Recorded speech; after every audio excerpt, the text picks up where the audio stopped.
Hey guys, man, it's cold outside again. I need a vacation. But anyways, kind of a bit of a more urgent message today, even though it's been going on for a while, to be honest, and it's really been urgent since like 2012. But I'd like to present you all with kind of like a wake-up call. Like, the idea is that no one is really gonna save you, right? You have to find your own healing within. But there's not gonna be some sort of external savior, aka the military, aka aliens, aka Christ himself, coming down to rescue you from your own limited or limiting beliefs, your own trauma, your own fears. These are things that you have to deal with personally. Not only are they not going to rescue you, although help is at hand, but you cannot help someone that doesn't want to be helped, right? So let's hypothetically say, which in my eyes is not very hypothetical whatsoever, because I think it's quite certain, that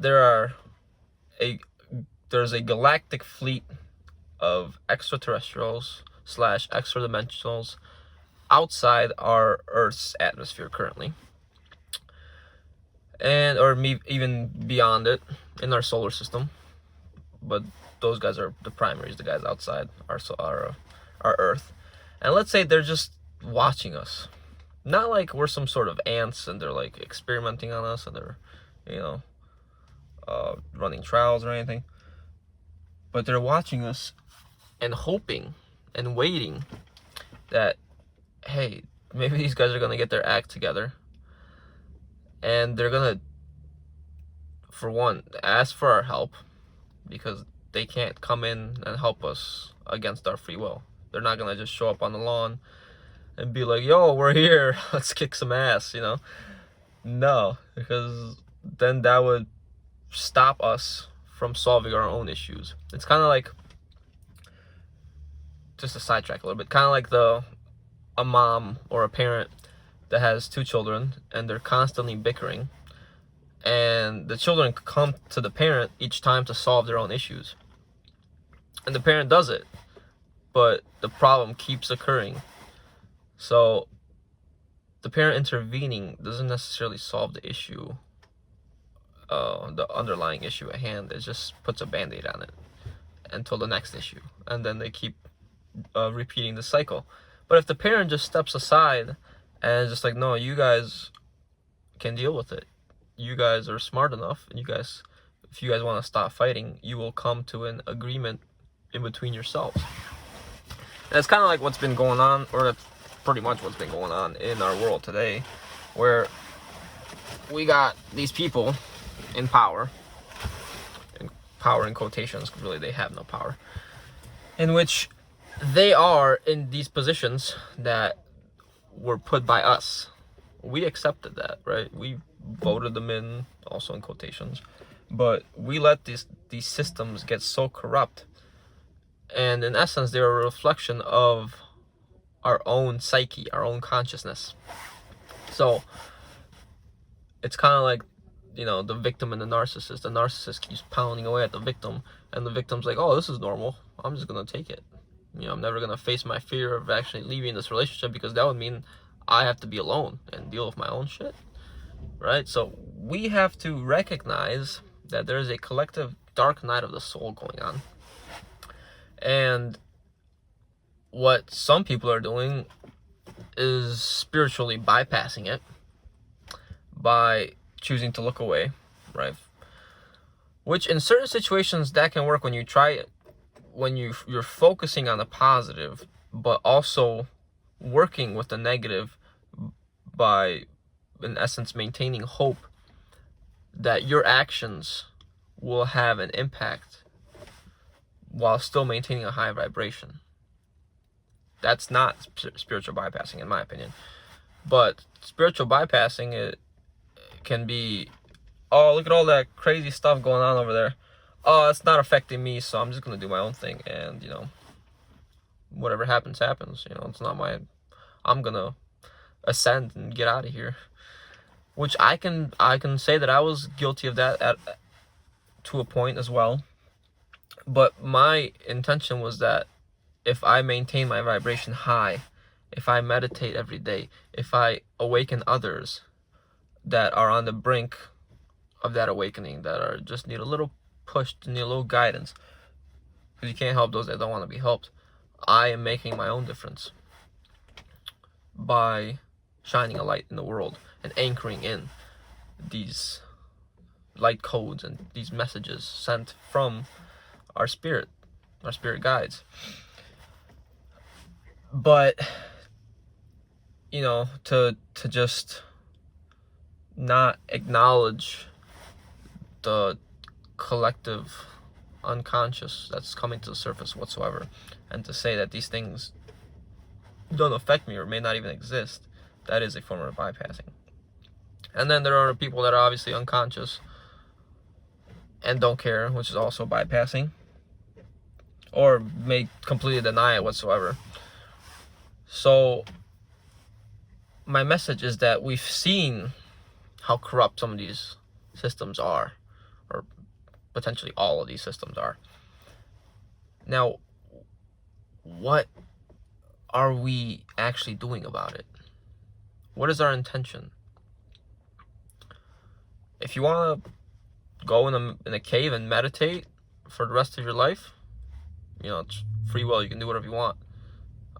You are still helping the cause by anchoring in light codes. You're detaching yourself from a 3D matrix, and you're not supporting the illusion anymore, because you don't need any of that. That's fine. Everyone has their own path. But I think it's important for we, the light workers, for us, light workers, light warriors, to stand up in a sense. And it's not really the people that are meditating or anything like that, because I'm one of those people that I'm speaking to, but to the people that know of these things yet aren't facing their own fears in relation to, like, let's say, wearing a mask. The mask does not suit your spirit. The mask isn't good for your body. All of these things, yet you still socially conform by wearing the mask, either below the nose or whatever altogether, just so that you don't get chastised in public.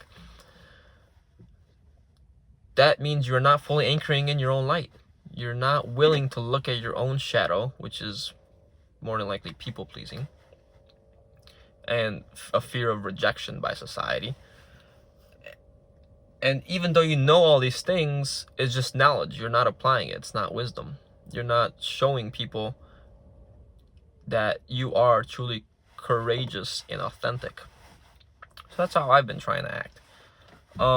Not that I'm trying to prove a point, in essence, because I don't walk around shaming anti-mask people or anything, but I walk around as my authentic self. And if someone asks me to put a mask on, I'll just say no thank you, because that doesn't vibe with my own spirit, with my authenticity. And now if there's a clash and they ask me to leave,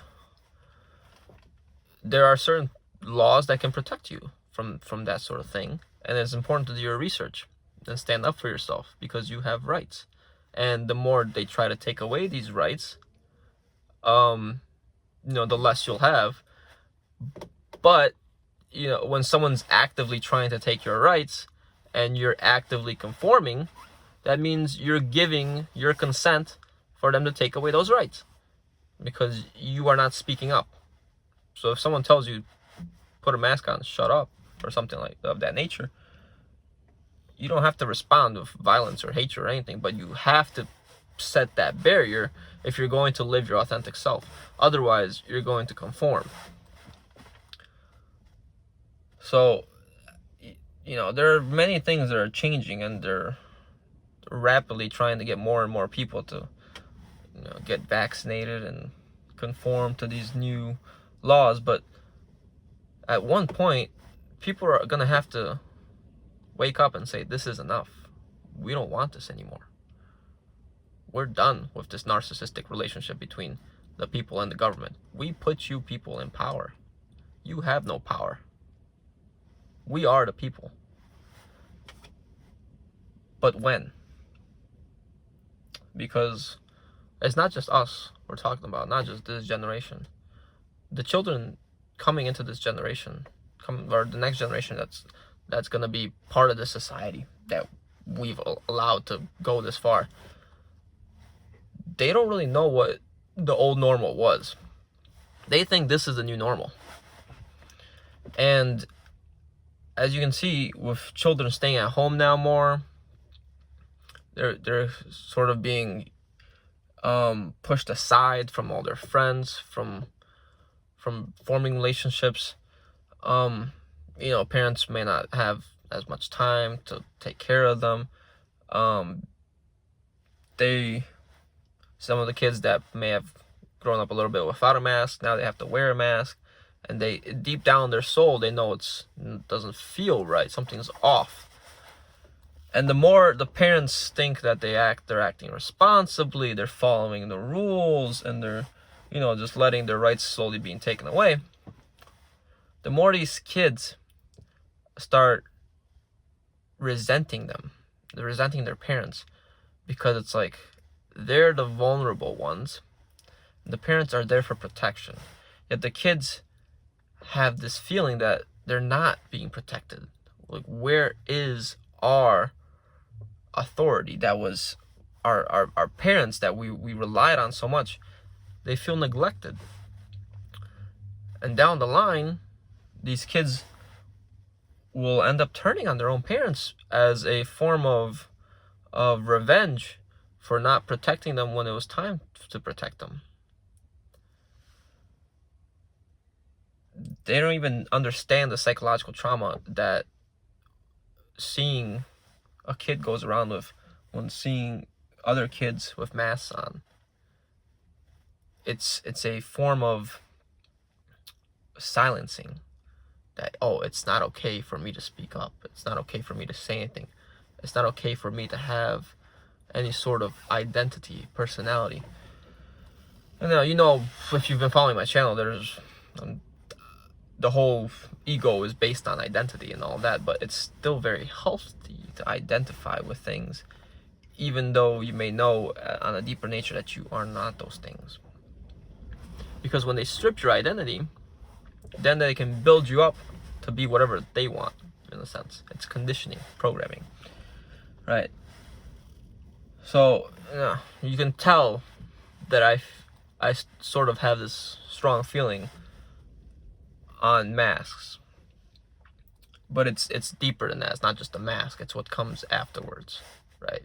Yeah, the mask is just a piece of cloth, but I'm trying to look past what may happen and the results, the consequences of those actions. So these are the things we need to understand, especially people currently, in the later generation, say later 20s, 30s. We are the ones that need to save ourselves. We are the ones that need to say, this is enough, because we are basically the last line of defense.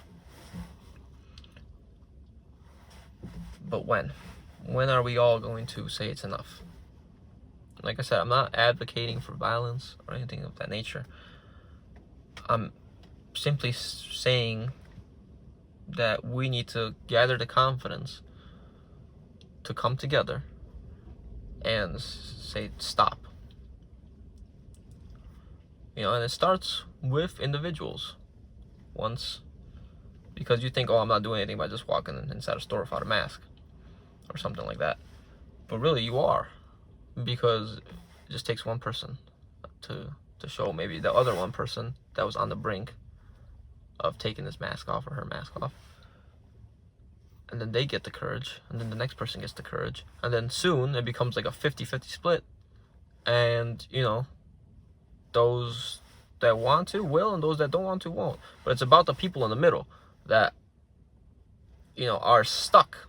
They just don't believe that they're enough, and they're scared of facing their own shadow. But that extra courage can enlighten the person, and then it becomes the new normal. Now we've changed things. Now we've implanted an idea in the collective consciousness. And if you've seen that monkey experiment, the collective consciousness is powerful. Once one area starts doing something, everybody else follows. Right. And it doesn't necessarily have to pertain to the whole mass thing, but I'm just giving an example of how through one person you can end up impacting many others. And that's why I make videos like these, because, you know, I don't have the biggest audience right now, but if just enough people or one person watches this video, that can make a significant impact in their life. So, something to think about. Okay, bit of an urgent message considering where we're going. You know, I still have faith in humanity. Currently working on myself as much as I can to anchor this light and be the light and the love that we truly are. Now it's time to connect and stand up and do our jobs. All right, have a good one.